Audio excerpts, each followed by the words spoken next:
Hello guys, welcome back to my new blog. तर आजच्या blog मध्ये आम्ही चाललोय गोकुलधाम सोसायटी हारे कॉलनी साईडला आहे.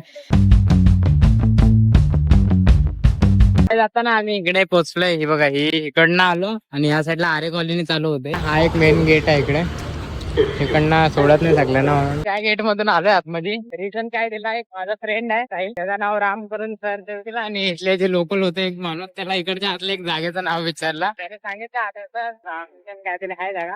आम्हाला तिकडे दिला. मी पोलिसांकडे वार्ता झाली. ठीक आहे बोलले, जा किती लांब आहे काय बघूया. इकडे एक मंदिर आहे, हा शनी धाम. अरे काय नाही, बघूया.